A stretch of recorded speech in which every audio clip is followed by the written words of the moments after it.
Hey, welcome back to the channel. I'm Greg here at Lake Hickory Trails, home of the best bathrooms of any trail system in western North Carolina.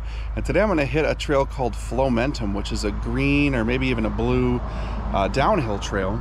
And it's not on the map because it came out more recently, but it starts around the pump track and goes between elevator and goalpost. And it's a quick ride, but it's got some spicy stuff, including a 16-foot creek gap, thanks to MTB Charles 82 for showing us that. I'm not going to be hitting that today, but I will be trying out the rest of the features and seeing how fast I can go on Flowmentum, so check it out. Starts off with this nice drop. Used to have a rock on it you could really boost, but anyway. Oh, not for the faint of heart.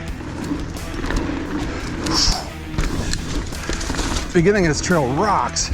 You're kind of in the air more than you're on the ground.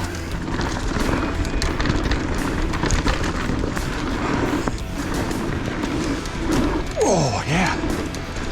Then there's one big berm. And the rest of this is all in the same direction. Gotta really push it for this jump here.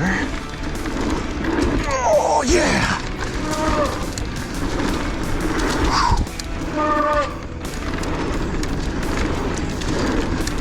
Double. Oh, ha, ha, ha.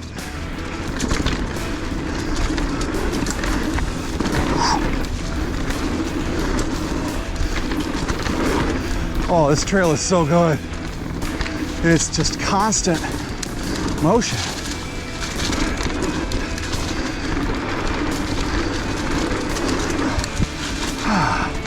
Tabletop here. Yeah.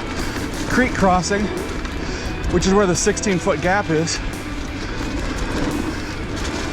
Maybe someday.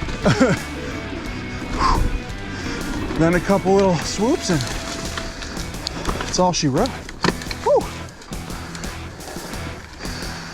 That rocks. All right, so I'm back on elevator, which is the climb trail, back to the main trailhead. And I think they've done some work on it recently because it's a bit smoother, and it used to be kind of confusing. It looked like there were multiple lines to take, and I think they just made it more obvious. And the obvious way is pretty chill. So it's not like a horrible climb back. You can reflect on all the jumps and drops and all that that you just did. So anyway, I'm gonna make it back up to the trailhead, and then I need a beer. Hey y'all, it's Greg and it's beer time, featuring Newgrass's Fiddler's Nightmare. Fiddler's Dream is their single IPA, and Fiddler's Nightmare really ratchets up the alcohol to 9.5%, which can be a nightmare if you actually try to drink a 4-pack of this stuff. But I do respect that. There's a lot of breweries right now that sell quote-unquote imperial or double IPAs that are 8%, which is really more borderline between the two. This is no joke, double IPA. And where there's more alcohol, that means there's more ingredients and usually more taste. So this is super chunky. It is a deep gold, maybe light amber color, but it is completely opaque. The head is even off-white, maybe even khaki colored, so this should be a really thick beer in it, and a lot of their beers are. So let's see how this smells. Interestingly, this smells like freshly baked bread.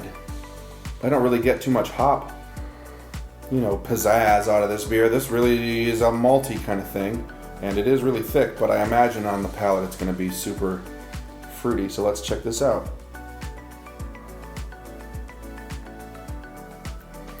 It actually really, the malt is the most forward thing I get. This does have Eldorado hops in it, and as a result I am getting some watermelon. This probably was reformulated a few years ago. I had Fiddler's Nightmare, and it was so watermelony that and kind of candy, it was a little too thin of a taste, so to speak. But this is a lot more balanced. Yeah, and you definitely get watermelon. maybe some orange as well, but there's enough malt in there that it's more of a complex offering than it used to be. And that's great. I think that the Newgrass, especially their double IPAs, tend to be so balanced that they're just kind of good overall beers as opposed to being fruit bomb, hot bomb kind of things. So this is an easy drinker. It absolutely does not taste like 9.5%, which can be dangerous, but it's also reflective of great brewing. So if you can go to Shelby, North Carolina, do check out Fiddler's Nightmare, but just in general, Newgrass Brewing is an awesome brewery in the state of North Carolina, so I do recommend it. Till the next time, cheers.